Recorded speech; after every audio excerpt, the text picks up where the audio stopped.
You got over 1 million followers on Instagram, like you said. Now, let's actually go back and do some diagnostics here. In the first instance, what is branding and why should athletes and entrepreneurs build a brand? Branding is an ongoing thing, it's a continuous thing.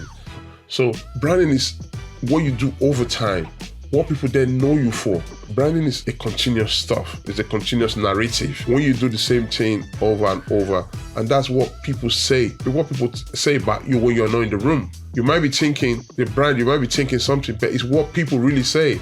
So apparently, brand is what you're known for. Brand is what you do. Basically. What you do. For me, I always say this: you can't give what you don't have. If you're still hungry and do charity work, you're going to be hungry anyway. So in order for you to give back, you've got to first of all be okay. Yeah, but I'll be very honest with you. Charity is not about money. It's about service. You don't need to have a dime to do charity. On this episode, we're going to be talking about social media. We're going to be specifically talking about Instagram, to be very specific, and as well as personal branding, the power of using personal brand to build a network of winning entrepreneurs and also winning business people and having great relationship online and offline.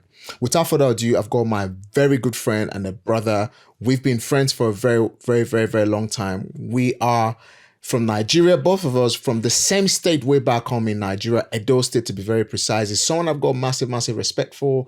He's done amazing things on social media. He's done so many things in the football industry as well. He's worked with the likes of Mikel Obi, Kelechi, you name it. All the Nigerian superstars, footballers knows this guy by the name. Not just the Nigerian football stars as well. Everyone within the Afrobeat industry knows him by the name. Without further ado, I want to welcome my great brother, Dr. Drew Uyi. How you doing, my brother?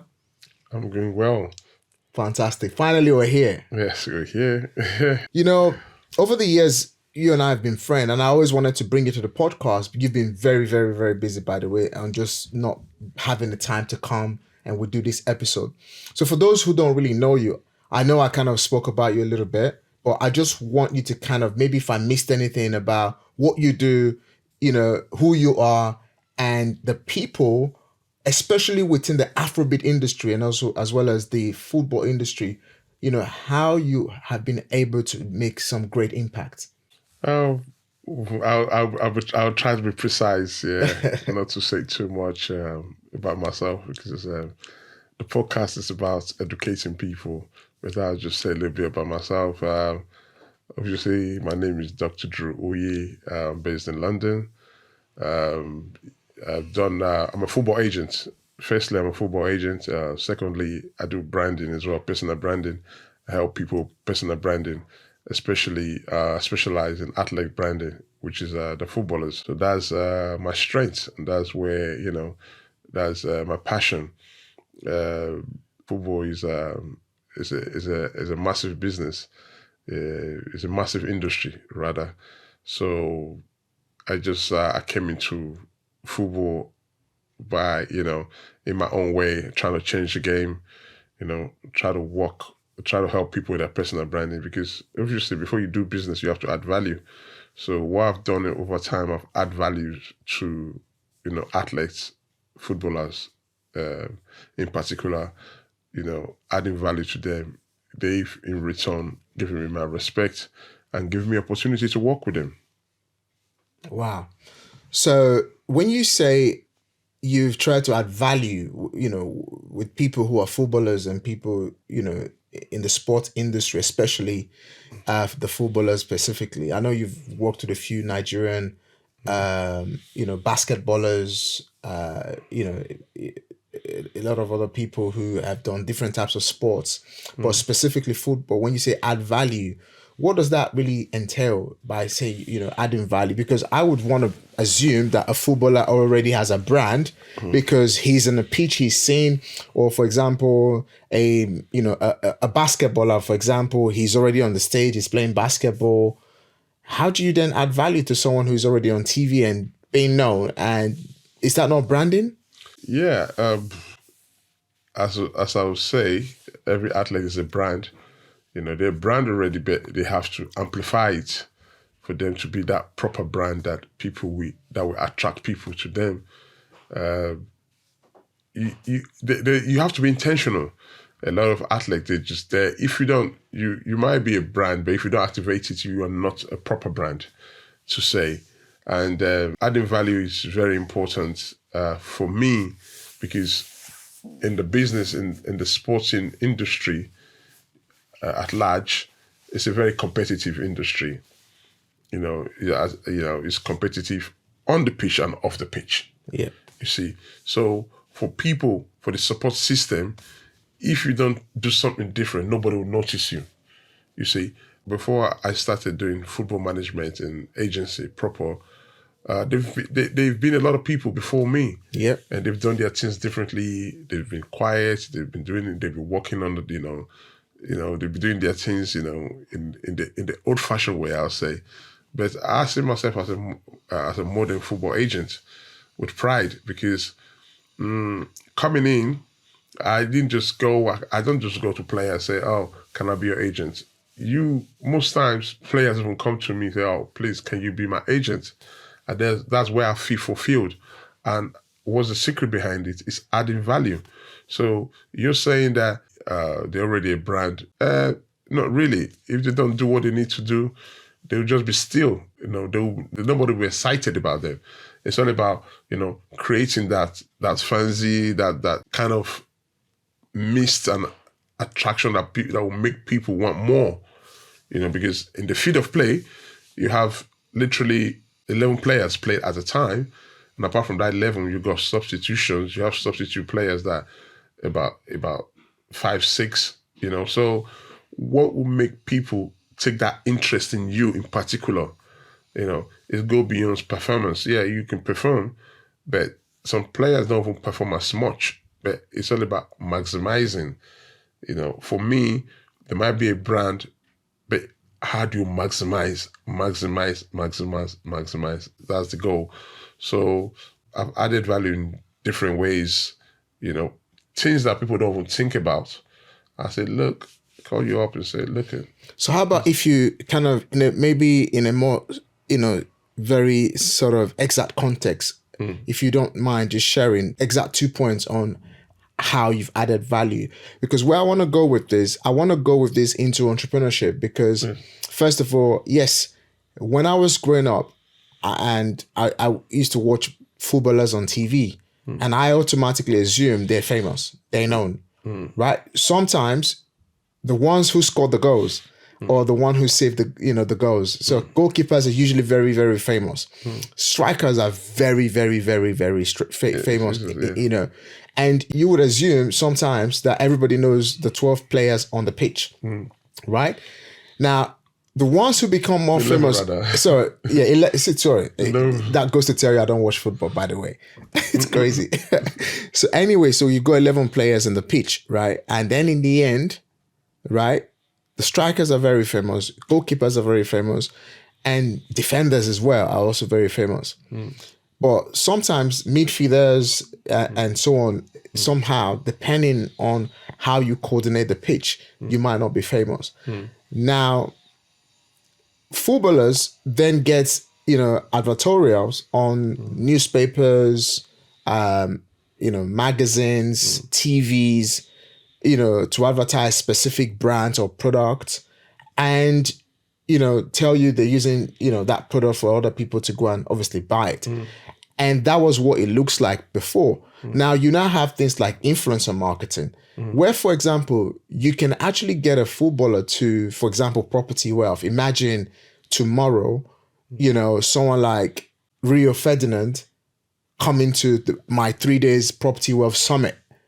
Automatically, there's going to be an explosion because everyone is going to be, if Rio Ferdinand can come to property wealth education to teach him how to invest in property, automatically there's a different perception. Yes, of course. So in my mindset, that would be Rio Ferdinand adding value to my business based on the fact that it was once, an England, international player. Yeah, played for Manchester United. And played for Manchester, exactly. Now, in those kind of contexts, someone like that, is there still going to be a value added to him regardless? The fact that, he's already done a few advertorials and, for example, he's coming to Property Wealth, to promote my brand.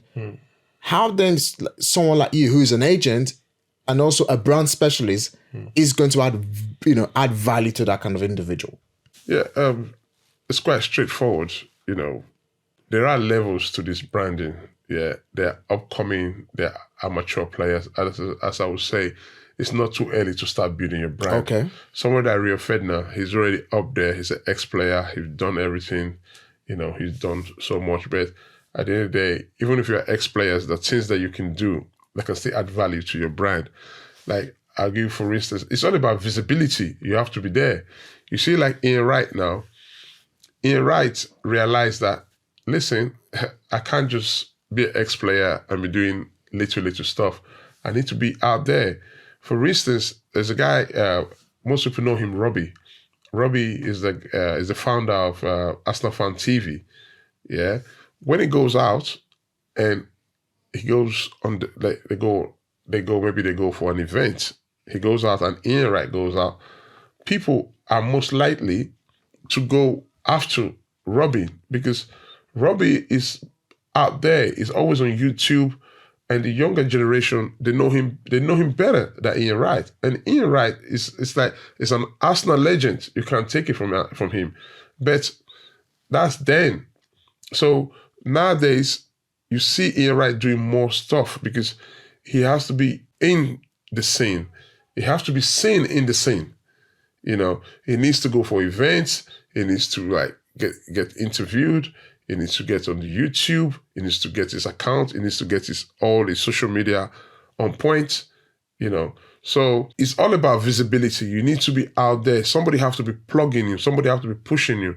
That's how I add value to players. Because, for instance, I've got 1 million followers. Yeah, I've got upcoming footballers. I've seen upcoming footballers, even established footballers that have got maybe 50,000. By the time I post them on my page, they get my audience. They get that market. People get to see them. Because my audience are because I'm coming from the media background. I'm coming from the entertainment background. I'm coming from the movie background. I'm coming from media as a whole. So we're talking about entertainment, music, comedy, drama, and all that. Because of fashion, because I have worked in that industry. So this is my audience. So those people, they might know football a bit. By the time they see the football on my page, we're doing a collaboration, they start following them. I've seen footballers that have doubled their followers because I post them on my page. So, and that is a value that the footballer will notice that, oh, bro, since you posted me, I get a lot of traffic. I get a lot of traction. So anybody that tells you number doesn't matter, he's lying to you.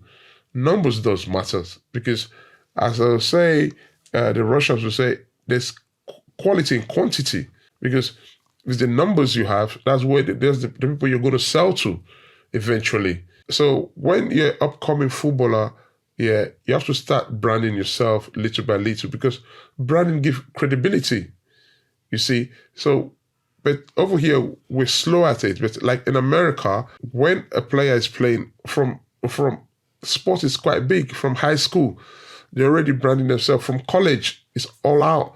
And then when you go pro, it's full blast, because that is what is that your brand is your legacy, and that is your wealth. And that's what you're going to be, that's what you're going to depend on after your career. You see somebody like Mike Tyson. Mike Tyson's a boxer. He did well. Yeah, he went bankrupt, but if there was no social media, he'll be dead. He'll be gone.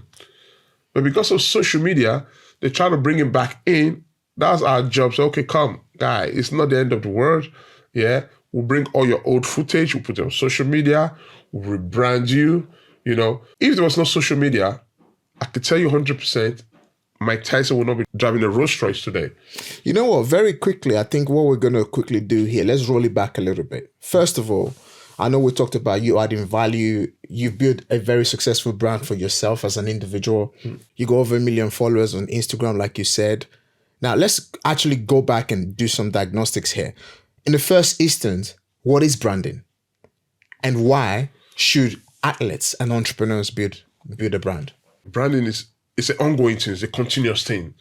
So branding is what you do over time, what people then know you for. Branding is a continuous stuff. It's a continuous narrative. When you do the same thing over and over, and that's what people say about you when you're not in the room. You might be thinking the brand, you might be thinking something, but it's what people really say, what people say in general, what the majority of people say about you when you're not there behind your back. For instance, people in the room, they mentioned your name. And people say, oh, that guy that does that, that is your brand. You see. So apparently brand is what you're known for. Brand is what you do. Basically. What you do it's not necessarily what you do. It's what you're known for, what people know you about. You might be doing one thing, they might be doing something, but people don't know you for it. They don't know you for it. So they have to know you for it. Because there's no point you say you're a footballer, you go into a place and people don't really know that you're a footballer. Even if you're wearing a jersey, they'll be like, So does that means brand has a lot to do as well as attention? Yeah, attention.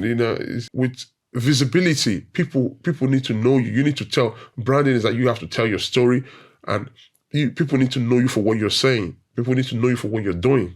What does it take to build a brand? From my own experience, to build a brand is about give and take. The easiest way to build a brand is giving back. It's giving charity work. Because if the easiest way is that for entrepreneurs or it's just specifically for footballers? Because as an entrepreneur, if you're not making money yet in your business, you're not going to go and do charity work.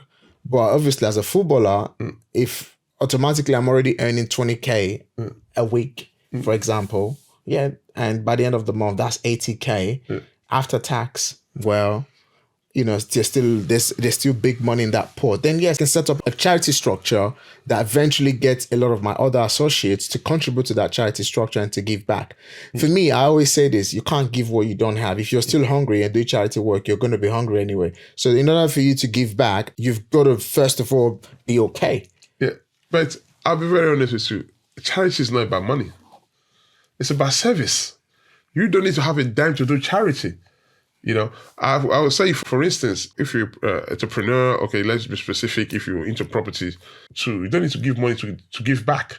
You can give back by help homeless people, or maybe going to help them fix their place or something, or just giving back. So when they know that you're giving back, it will automatically, the universe will pay you back. So that's the way, people see me.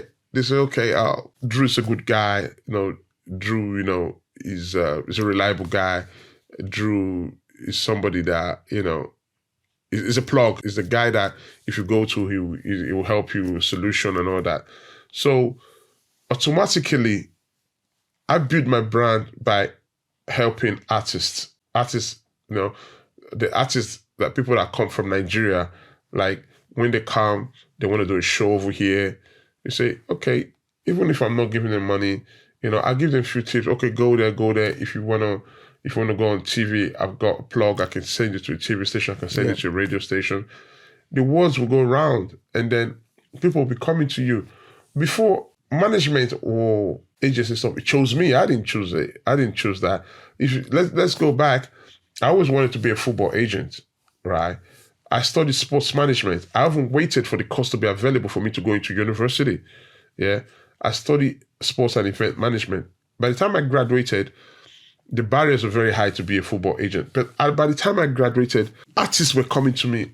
People were fighting over me to manage them. Because why are they coming to me? Because they've seen what I've done. You have to be selfless. Whatever you're doing, money is not important. Don't put money first. You have to be selfless. You have to be dedicated to service. By that time, words will go around that. People might think they're using you, but if they can't use you, you're useless. I don't mind people using me, but at the same time, don't abuse me. Same time. So when you people think they're using you, but indirectly, they're building you. I mean, I always say this though, it just kind of reiterates on that word that you said right there. When it comes to say people use people, I obviously, every time I say this, there is no such thing as somebody trying to use you, like you said, and I completely agree with that. That you're learning in the process of someone else using you. And if you're not being used, then that means you're useless anyway. And I 100%. totally agree with that. Do you have any sort of case study where you would have felt that actually someone wanted to use you, but actually you got the best out of it? Sometimes, in my business, in my line of business, be it sport or entertainment, a lot of things are discreet. But by the time you start saying stuff, it's like you're calling them out. So, I cannot be specific, but sometimes No, I mean, just a case study, no example, no specific name or anything. it's a case. It's okay. It's a case study. No, it's not like people using you. You putting yourself for service. People indirectly think, oh, they're using him, but that's not the case. Like for instance, now I'll just maybe an established actor, for instance, maybe established actor that's got maybe 10 million followers. You get to know the person, then time to time you post the person, you post the work, you're posting the work. People are, you're just posting this guy, you don't even know the actor get to see that you post him, you support his work and everything. It's only natural. You must have posted the guy like for 10 times, But that one time the guy is going to post you, it's going to be like, it's going to add so much. It's going to be more valuable than the 10 times you've posted the person because he's already established. You're trying to be established, So I say, okay, this guy does okay out of, but because when I started, there was no social media. That's why sometimes they call us we are the OG before the IG. You see, we're the OG. The time it started, we were giving services. There was not much in return.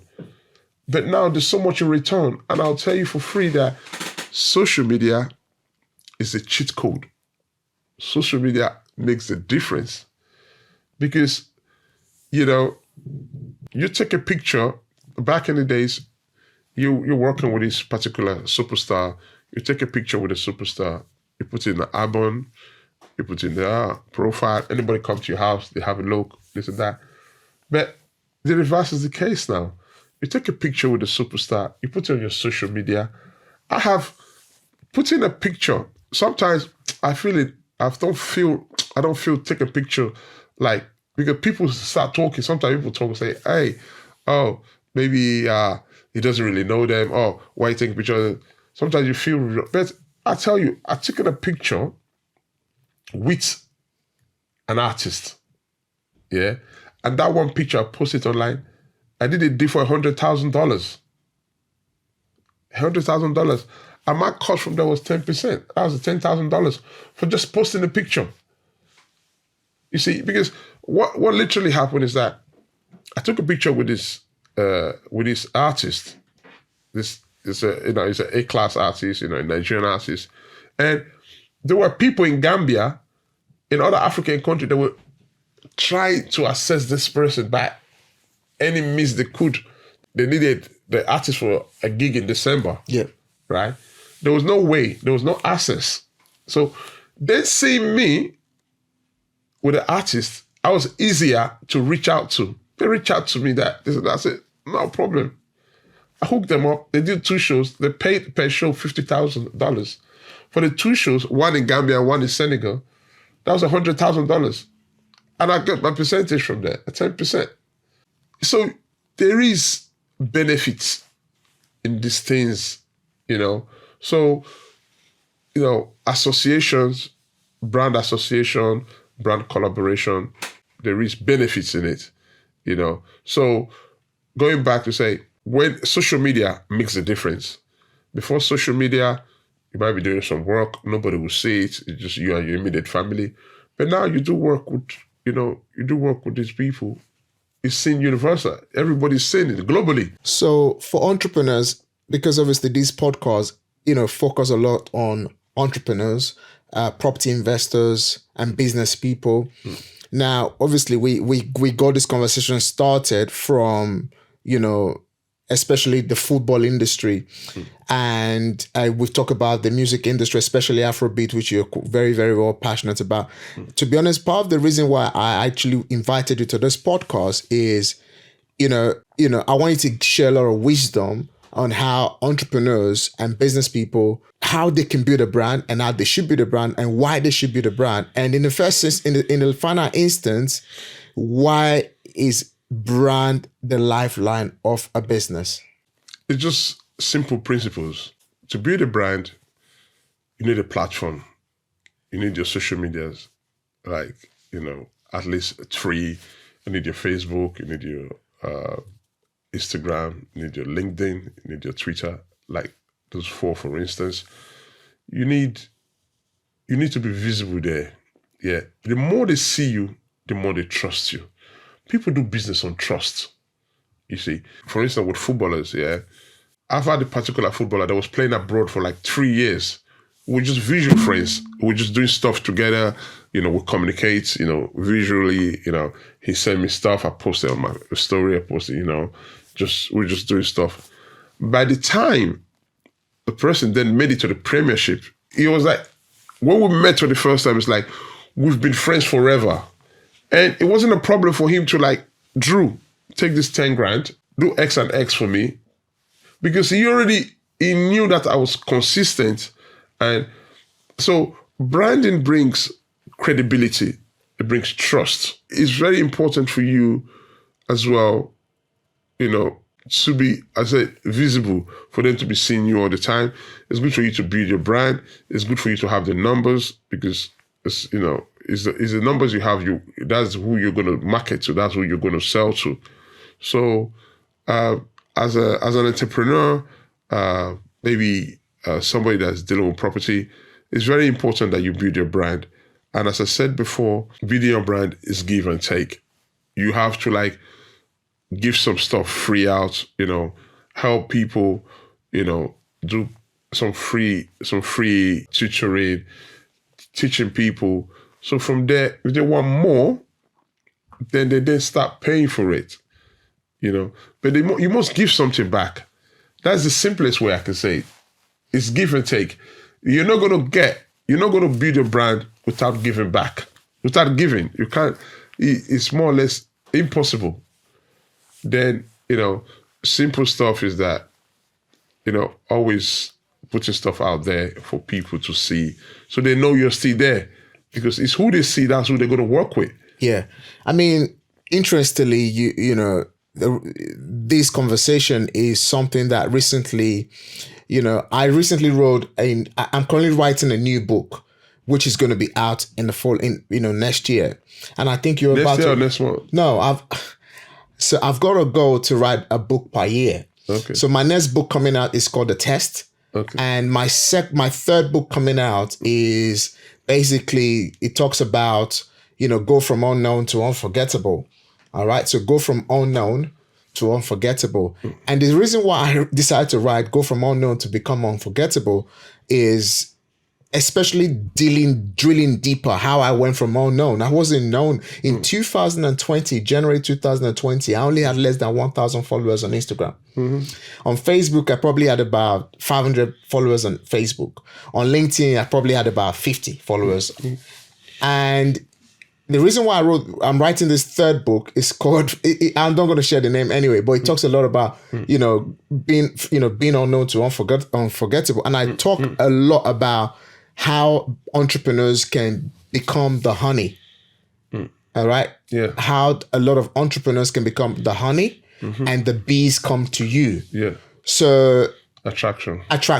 I talk about attention, and I talk about so many more things that allowed me within a short space of time to raise 1.5 million using social media, my visibility, credibility, to basically, invest in property. And I built a multi-million pound property portfolio now. And I did that without none of my own money. I did that with leveraging on unknown to becoming unforgettable. And the beauty about branding, as you've been speaking here now, talking to the entrepreneurs, is a lot of entrepreneurs don't understand the importance of building social equity. Social equity is your brand. Social equity is your authority. Social equity is your ability to get into a room and being able to drag that attention all the way to you. Because the fact is that if nobody knows you, nobody is going to flow you. And I learned that a lot from one of my mentors, is nobody knows you, nobody's going to flow you. So, and in the past, with all due respect, as a football agent, in the past, the only people we saw as celebrity was musicians. The only people we saw as celebrity was footballers. The only people we saw as celebrity was actors. Now, in this current era that we are, entrepreneurs have what it takes to go and become a celebrity. Of course, most definitely. But you obviously have to understand that the game of branding is long term. It's long term, especially brand. It's a marathon. It's not a sprint. You've been building brand, bro. Like, no word of a lie. I remember way back in those days, I used to look at you and I'm like, oh my, this, how is it doing it? Obviously, you've helped me a lot as well in terms of my brand. You've introduced me to a lot of footballers, and as well as you've introduced me to a lot of, artists as well. And I just can't wait for what it is to come. And I know you're also planning on writing a book at the moment about this same topic. Yeah. Do you want to share a little bit of an insight, why you've also chosen to write a book about branding, about visibility, and why should anybody care? To be honest with you, I think, firstly, I decided to write a book because a lot of people keep hitting me up. They send me a message to my DM. Oh, do you have a masterclass? How can we learn more? We like what you're doing. Can you tell us more? So I cannot be telling people individually. I might as well just put it in the book and say, well, you have to go get my book. To be honest, I get at least maybe 10 to 15 people Every single day. My DM weekly, weekly. Yeah, weekly asking me, oh, how can I be like you? How can I do this? We like what you're doing, and stuff like that. And I think it's very important. For me, it's a purpose-driven stuff. Yeah. I think Africans really need to work on their brand. They really need to work. That's why when I say Africans, I look African players, because basically sometimes the issue with age cheating, they don't get to trust our players. They say, oh, you don't buy a player. They'll be like, are you sure he's this age? Once you're born in Africa. But if you have a record, branding is about, record. Imagine a young player 5 years ago, he put his picture when he was 16 on Instagram, and the pictures there, they say it there. People go back, they can reference to say, okay, this is him. Because with athletes, the more they train, the more they look older, the more they look more so he really, sometimes you see as a black player is maybe is 17 years old, he might look older, like 21. But the only grace for that kind of player, maybe if he was born in the UK, they should look at his passport, yeah, he was born here. But if he was born in Africa, no matter what you're going to say, that I'll say maybe he's cut his age.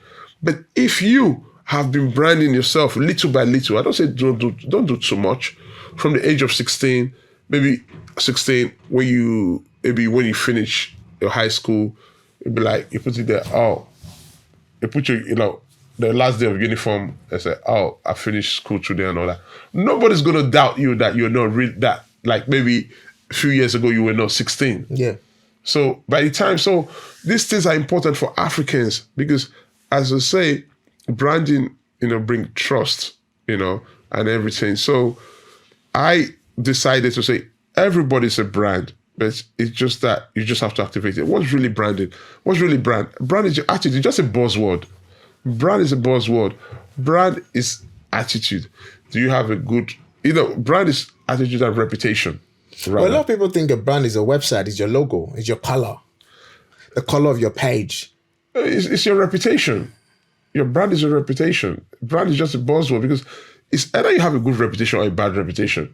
But it's up to you to make your brand, to make your reputation a good one than a bad one. Because if you don't say the narrative to the positive side. People are going to look at it at the negative side. But you say you don't care, but you're losing. They say people must talk, but just make that effort. Just make that effort. Be intentional. Don't be that guy that said, I don't care. You have to care about your brand.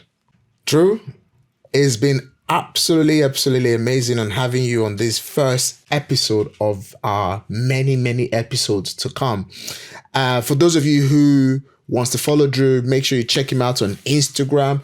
If you don't mind, just give a shout out on your Instagram handle on how people can follow you, reach out to you, and to have a conversation about branding. Once you type in Drew Uyi, Google or on any social media, you'll find me there. It's Drew, Drew. That's abbreviation for Andrew. And then the last name, the last name on there is Uyi, Uyi. It's quite easy, Drew Uyi. You can find me there. So, just keep at it. That's what I advise. Don't relent. It's your life, Your brand is your legacy, and your legacy is your life, and it's what people remember you for. Yeah. Your brand is your wealth, because the more they know you, the more people want to invest in you, the more people want to do business with you. You're not going to do a business with a stranger or somebody you don't know about. Wow. You're not going to do business with a stranger or who they don't know about. And I always say this, especially all the time in multiple episodes of this podcast, of deep in and out, even on my social media handles. And most other people who have come before me has always said it. They said, people buy from you when they know, like, and believe in you. Know, like, and believe in you. Or people buy from who they like, love, and trust. So, and that's the truth. And having a social media presence and building a brand with your social media present and being consistent and stand for something is one of the reasons why people would obviously buy from you or invest with yourself. So we're looking forward to many episodes to come with Dr. Drew. We've got some fantastic things on the pipeline, and I can't wait for your book that's going to be coming out. Do you have a timeline for that book at the moment? Yeah, I think that book should be out before my birthday, which is the 30th of November, maybe on my birthday or something, 30th of November this year. So I put you on the spot there because that book has been long time coming. Now you've said it to the audience, the public, so they know November 2023, that book is going to be out. So guys, make sure that you like, subscribe, share this episode with a friend of a friend. And I hope you're able to implement some key conversations around what we've had in your business, especially talking to the entrepreneurs and business and property investors watching this episode. Your brand is your lifeline. Make sure you tell everybody what you do. If you don't tell everybody what you do, it is just you doing something for yourself and nobody knows you. Nobody's going to invest with you. We'll see you on the next episode. Thank you so much and take care.